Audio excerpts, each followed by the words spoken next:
Assalamualaikum warahmatullahi wabarakatuh. Perkenalkan, nama saya Fitriana Nur Hasanah dengan NIM 4004210026. Di sini saya akan menjelaskan tentang cara kerja hormon estrogen dan progesteron dalam mencegah terjadinya kehamilan. Di sini ada definisi hormon. Apa sih hormon itu? Dari bahasa Yunani yang berarti merangsang atau hormon yang berarti menggerakkan, adalah sebuah pembawa pesan kimiawi yang dihasilkan oleh kelenjar endokrin yang disekresikan ke bawah dan dibawa ke jaringan tertentu untuk menghasilkan efek secara fisiologis sebagai pembawa pesan secara klasik. Jadi, sistem kerja hormon berdasarkan mekanismenya secara umpan balik, yang artinya kekurangan atau kelebihan hormon tertentu dapat mempengaruhi proses produksi hormon yang lain, yang disebut homeostasis, yang berarti secara seimbang. Selanjutnya di sini ada definisi hormon estrogen dan progesteron. Yang pertama ada estrogen. Estrogen atau oestrogen adalah sekelompok senyawa steroid yang berfungsi terutama sebagai hormon seks wanita yang diproduksi oleh ovarium dan berfungsi untuk merangsang pembentukan ciri-ciri perkembangan seksual hingga menstruasi. Selanjutnya ada hormon progesteron. Progesteron sendiri yaitu hormon steroid yang berperan dalam siklus menstruasi pada wanita, mendukung terjadinya proses kehamilan dan embriogenesis. Progesteron sendiri bertanggung jawab pada perubahan endometrium pada paruh kedua siklus menstruasi, perubahan siklik dalam serviks serta vagina. Selanjutnya ada fungsi dari estrogen dan progesteron. Fungsi utama estrogen yaitu sebagai hormon seks wanita dan berhubungan dengan berat dan sifat alat kelamin primer dan sekunder terhadap wanita. Sifat-sifat kelamin sekunder pada wanita meliputi perkembangan pinggul dan payudara dan adanya penebalan secara endometrium maupun dalam pengaturan siklus menstruasi itu sendiri.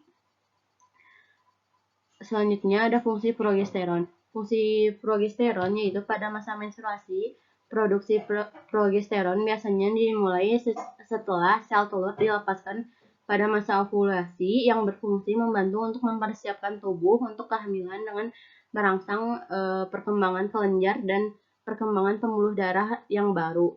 Hormon ini menyediakan lingkungan yang baik untuk implantasi oleh telur yang akan dibuahi. Selanjutnya di sini ada cara kerja hormon estrogen dan progesteron dalam mencegah kehamilan. Di sini ada pil KB. Pil KB merupakan salah satu kontrasepsi hormonal yang bertujuan untuk mencegah terjadinya kehamilan yang ditambahkan ke dalam tubuh seorang wanita dengan cara diminum. Pil berisi hormon estrogen dan atau progesteron. Tujuannya dari konsumsi pil KB adalah untuk mencegah, menghambat, dan menjarangkan terjadinya kehamilan yang memang tidak diinginkan. Jadi pil KB ini pil secara oral yang diminum untuk mencegah terjadinya kehamilan.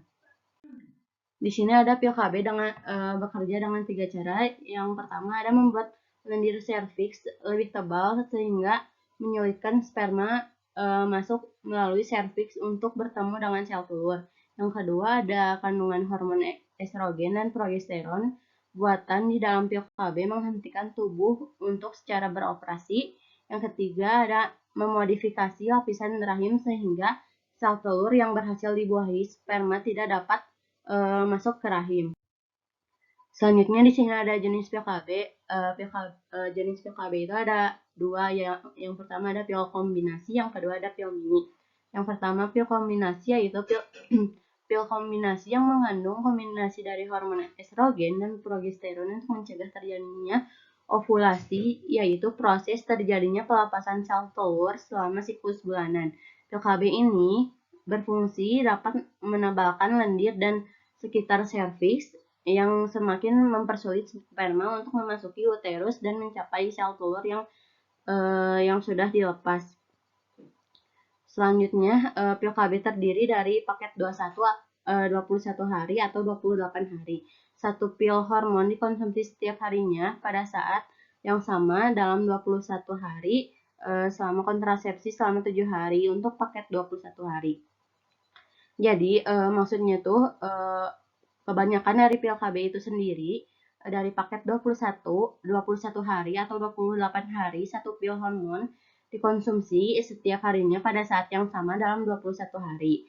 Jadi tergantung pada paket wanita itu pada paket Anda gitu.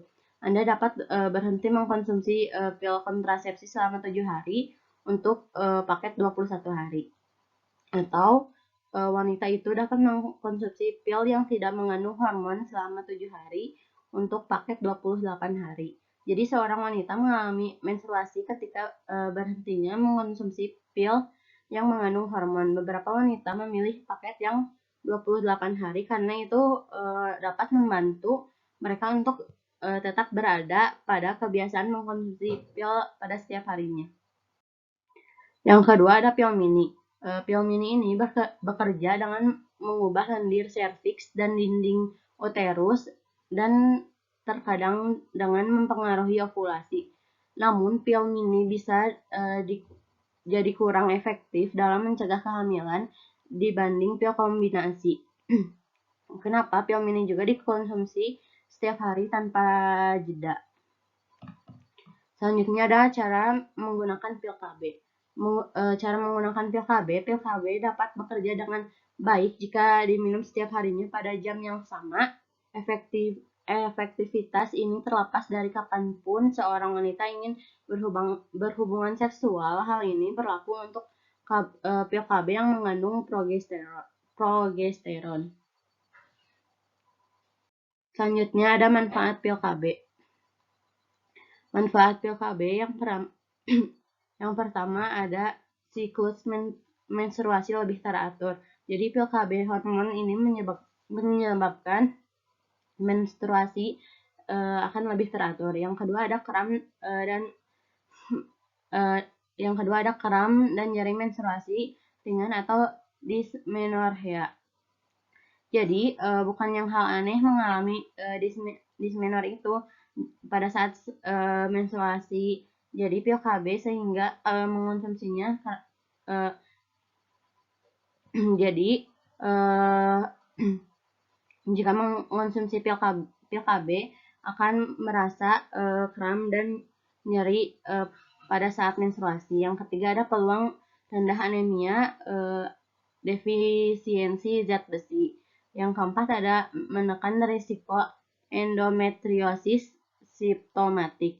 Yang kelima ada menanggulangi risiko payudara fibrosistik. Yang keenam ada tidak mempengaruhi kesuburan.